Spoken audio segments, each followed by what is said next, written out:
What's up, guys? It's your guy Demon B, and I'm back with a brand new book review. This time, we're taking it way back. Way back.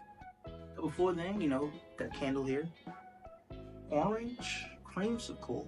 It's supposed to smell like an orange. It kind of has like a strong little orange smell, like an orange sherbet kind of smell. You feel me? Yes, and I had one all pink today. Pink, pink, pink. Feeling kind of lively. Spread that good energy, good vibes around. But yes, Romeo and Juliet by William Shakespeare. Now, before we even delve into the book, I want to give y'all a little, insight on the Elizabethan era. The Elizabethan era, all plays were acted out by men. Women were not allowed to act in the theater in the Elizabethan era. So yes, even the romantic tragedies such as Romeo and Juliet were played out by all male actors. Interesting. Didn't know that, misogyny even, with Romans realm of arts back then, but yes, it did. Yes, it was, I'm really not too much of a fan of Romeo and Juliet. I like it, I like it. I'm one of those people that kind of do believe in love at first sight, within reason. Within reason, because, they do some wild stuff here in this book that I would never do. Yes, but my favorite book by William Shakespeare, just make sure I say his name, William Shakespeare, is Othello. Like Othello, and I kind of like the movie they made about Othello. I like it a little bit. It's called O.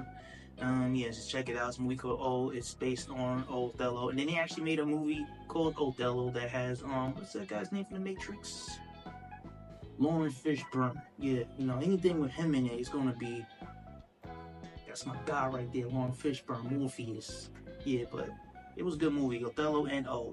Both movies were good, based on the play Othello. That's my favorite play by William Shakespeare of all time is Othello. Yes. Moving on to Romeo and Juliet. Now, this is a tragedy, and William Shakespeare wrote a lot of tragedies in his lifetime, but this one I think takes the cake of it. Like the way the ending, the beginning, the middle, will Act 1, Act 2, Act 3. Yeah. But what's really good about this copy, particularly the copy I have here, this is the Romeo and Juliet, the complete comprehensive work and study guide. So if you like writing papers, books, let's say you're doing it for, school and you need to write a book report, I highly recommend it to you. It breaks everything down in a book. Even for someone, who's not, how do I say this? A scholar. I'm not a scholar, no shape or form. I'm not a scholar. I'm just a person who likes to read books to pass the time. So for a person like myself, this book came in really handy, understanding things that were above my comprehension. Yes. So, in Act 1, we got, let's tell you about the characters. My fault, I'll be getting ahead of myself. Let's tell you about the characters. You got Romeo, you got Juliet, you got Bono, you got Bonvolio. What's the other? Marquisio. Yes, you Marquisio, yes. Yes. Romeo Marquisio, gotta make sure I'm saying it right, I'm not a linguist. Romeo Marquisio Benvolio, Tabit, Friar, Balthazar, Samson, Gregory, Peter, Abraham, and the three musicians, Lady Montague, Lady Capulet. Juliet, daughter to Capulet, and the citizen of Verona. These are all the people that's like in the play. They're all people in the play. Yes. So Mercutio was Romeo's, his day ones. Mercutio and Romeo, they go way back. You know what I mean? You got Talbot is nephew of Lady Capulet. Capulet's Juliet's side. Montague's Romeo's side. Capulet's Juliet's side. So these are two families that are beefing in the book. They have a long-lasting feud going on in the book. Yes. And yes, you got Peter as well. I already mentioned Peter. Peter's a servant to Juliet's nurse. And Paris. Now, Paris plays a key part in the book because Paris is the person that Juliet was supposed to marry, and he's also a victim of fate. Yes, I love this comprehensive study guide. I love you so much. Yes, so, so you have Juliet and Romeo, star-crossed lovers. Yes, I feel like that line's been used so much throughout music and art throughout the centuries. It's so cliche by now. It's so played out. I can't believe I even just said it, but yes, it is. So this book take place in the city of Italy. What's the city of Italy? The city of Verona, which is a place in Italy. Yes, city of Verona, place in Italy. Okay, good. Now, the Montagues and the Capulets, both prospective parties are out, out and about. The Capulets are trying to start up a fight with the Capulets are trying to start up a fight with the Montagues. They like beef and it's fun for them now. But they're not egging it on. They get into a fight. The prince comes like, yo, every time y'all get into a confrontation, it ends up in people getting hurt, citizens included. You're disrupting the peace in my kingdom. I can't have that no more. One more incident from either side, and I shall put you both to death. Or this fight, well, it didn't say put you both to death. It said it will result in both parties dying. This was William Shakespeare's way of foreshadowing the end. Now, I'm not even gonna mention spoilers in the book because this play is hundreds of years old. So there's no spoiling something that has been around like forever. Like this piece of literature is more known than your favorite rapper. Yes, your favorite rapper, your favorite pop star, or whatever. It's more known than all of that. So you can't really spoil something like this. So moving on, Romeo, Juliet. They don't meet till about Act 2. Act 1, Romeo's sad. He's moping. I'm so depressed. My lover Rosalina. Yes, Rosalina is the woman that Romeo was falling for at first.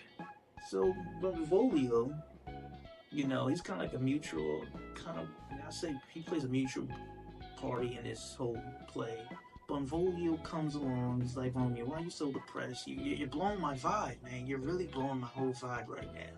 It's like, Rosalina's love me back, and I shall never know a rose by another name.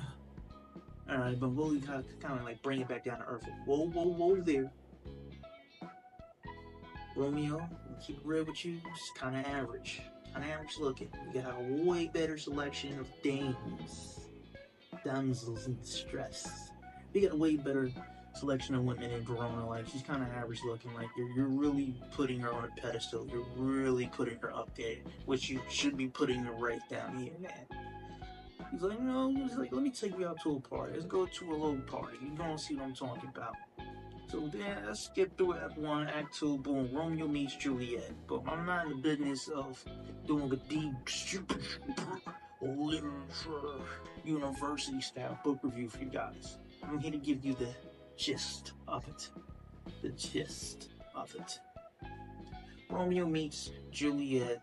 He's like, yo, who is that? He says to Mercutio. I'm like, you know what? That's he's a Capulet. He's like, I don't need. Juliet was so beautiful, apparently. Romeo didn't care that I was his family's sworn enemy's daughter. He's like, nah, I gotta get to know her. Can I know your name? I just wanna know your name. It's Tabby Campbell. Shout out to Tabby Campbell, one of my favorite songs right there. I probably was singing wrong, can't sing, but back to this. So he wants to get to know Juliet. We all know that famous scene that's been in every cartoon, every movie where, Romeo sneaks up to the room with the rope and he's in the bush. Yeah, that happens. Moving on. One of the key things about this book, or about this play, there is no happy ending. Can't stress that enough. And one of the fatal errors on both sides was communication. There was like the lines of communication were cut off through external forces. So it was like no matter how hard they tried, they was destined to never be together. And the only way that they could be together, I guess, was in death. If you want to take it to that spiritual, esoteric realm, no. But yeah, That's one thing to remember. Even when you feel like there's a happy moment of a new glow inside coming from reading this play, there was no happy moment. There was really no happy ending here. Even Paris, which was the person that was meant to marry Juliet, ends up dying at the end by Romeo's hand. Hmm. Look, it's really crazy, yeah. Now, when it comes to the ending, yeah, we're gonna get straight to the ending on this one because, like, I feel like the ending is way with a part with the play where you could really sit there and reflect and be like, yo, mm. Even at the ending of the book, if Romeo would have just waited, if he'd have just waited instead of just jumping to conclusions, he'd have just waited it out. He would have found that Juliet was still asleep. Then for Juliet would have never took her life. And Paris would have never had to been killed, thinking that he had something to do with Juliet's death. Romeo would have never killed him. So it's like these three people died, really for no reason at all. They died for being overly passionate and not considering the consequences. I'm reflecting back on it right now, like, wow, that's kind of deep right there. They died from having too much passion and not thinking about the consequences. They were too hasteful in their approach. And that's a lesson. That's a lesson in itself. Patience. They would have just waited. They would have found out that A connects to B to B, A connects to B, and B connects to C. But they did not wait, so they ended up in three of them dying. Romeo and Juliet and Paris both died. I don't feel like why people don't mention the fact that Juliet's actual fiance died. People really don't mention that in these books. That, in the whole realms of scholarly talk, they don't mention that. I guess we don't care that Paris really died. We all always wanted to see Juliet and Romeo go off in happy sunset. I really think about it. It would have not been happy. I guess if we two would have lived and eventually got married, the families would have had to grow up and stop beefing, and just let bygones be bygones.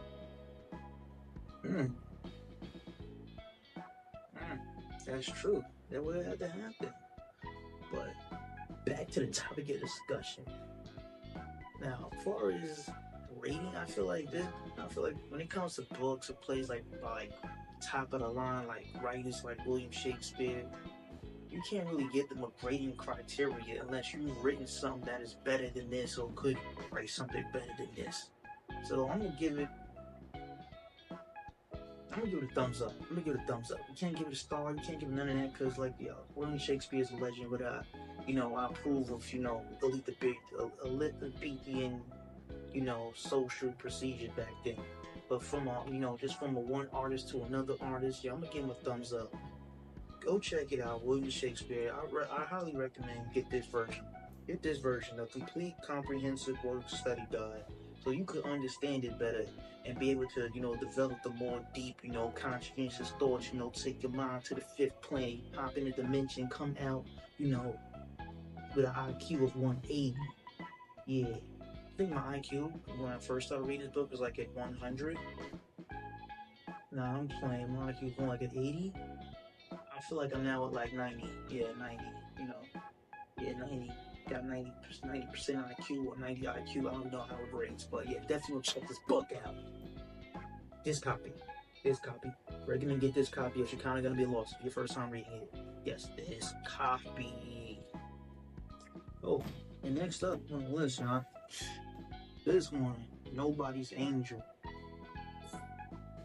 I had to pick this. Quentin Tarantino recommended it. I'm on page 50 right now. It's good. Later, go read a book.